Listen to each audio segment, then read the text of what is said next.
ఆమేన్. మంచిదండి. ఇంతటి ప్రతికూలమైనటువంటి పరిస్థితుల్లో కూడా దేవుడు ఈ సమయంలో ఒక మంచి వాతావరణాన్ని ప్రభు మనకు అనుగ్రహించి ఈ క్రిస్మస్ వేడుకలో ఈ రీతిగా పాలు పొంది ప్రభుని మహిమపరిచే కృపను ధన్యతను ప్రభు ఇచ్చారు. ఈరోజు కొన్ని మాటలు నేను మీతో పంచుకోవాలని ప్రభు పేట ఆశపడుతున్నాను. దేవాతి దేవుడు శరీరధారి అయి అనంతుడైనటువంటి దేవుడు, పరిధిలో లేని దేవుడు, ఆయన శరీరాన్ని ధరించుకొని ఈ లోకంలోనికి 2000 సంవత్సరాల క్రితం ఈ లోకంలోనికి అడుగుపెట్టారు. క్రిస్మస్ అంటే యేసు ప్రభు పుట్టాడు అనే దానికంటే దేవుడే శరీరాన్ని ధరించుకొని మానవ శరీరధారి అయి ఈ లోకంలోనికి వచ్చాడు అనేది చాలా సమంజసమైనటువంటి మాటగా క్రిస్మస్ కనబడుతుంది. క్రిస్మస్ సందర్భంలో యేసు ప్రభు వారి లోకంలోకి వచ్చినప్పుడు ఆయన జన్మించినటువంటి వార్త దేవుడు కొంతమంది జనాంగానికి దేవుడు తెలియచేశాడు. ముఖ్యంగా క్రిస్మస్లో 3 గ్రూపుల వారు ప్రధానంగా మనకు కనబడుతూ ఉంటారు.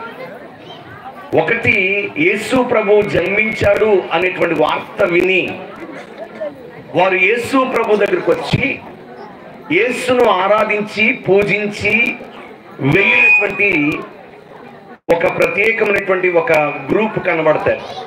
వాళ్ళు ఎవరు అంటే గొర్రెల కాపరులు, జ్ఞానులు. వీరు యేసును గురించి, యేసు వచ్చాడు ఈ లోకానికి అనేటువంటి విషయాన్ని తెలుసుకొని, జ్ఞానులేమో నక్షత్రం ద్వారా తెలుసుకొని యేసు దగ్గరికి వస్తే, గొర్రెల కాపరులకు స్వయంగా పరలోకంలోంచి దేవదూత దిగి వచ్చి యేసయ్య ఈ లోకంలో రక్షకుడు జన్మించాడు అనేటువంటి వార్త వారికి తెలియచేయగా వారు యేసును చూచి వారు ఆరాధించి పూజించి వెళ్ళినట్లుగా మనం చూస్తున్నాం.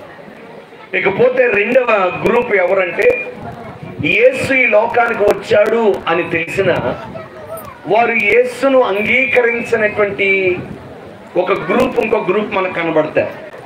వారు ఎవరు అంటే హేరోదు రాజు. హేరోదు రాజుకి వర్తమానం వచ్చింది, యేసు ఈ లోకంలో జన్మించాడు, లోకరక్షకుడి లోకంలోకి వచ్చాడు అనేటువంటి విషయాన్ని అతడు పరిశీలనాత్మకంగా అనేక మంది ద్వారా తెలుసుకున్నప్పటికీ కూడా యేసును ఆరాధించడానికి, యేసును పూజించడానికి, సేవించడానికి హేరోదు ముందుకు రానిటువంటి వ్యక్తిగా మనకు కనబడతాయి.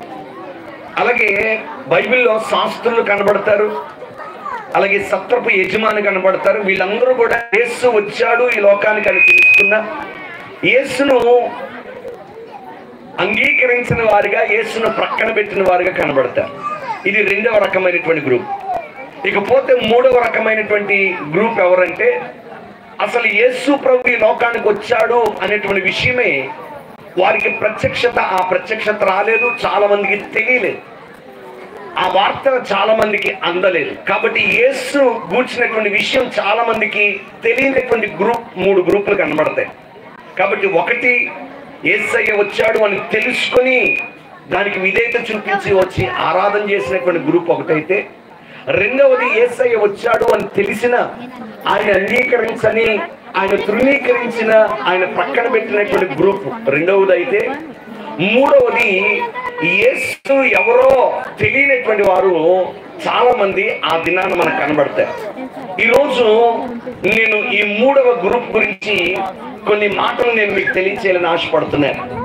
ఈరోజు ఆ రోజు నుండి 2000 సంవత్సరాల క్రితం నుండి ఈ రోజు వరకు కూడా చాలా మందికి యేసు ఎవరో, ఆయన ఎందుకు ఈ లోకంలోనికి వచ్చారో, ఆయన వచ్చి ఈ లోకంలో ఆయన ఏమి చేశారో అనేటువంటి విషయం చాలా మందికి అర్థం కానటువంటి ప్రజలు చాలా మంది ఉన్నారు.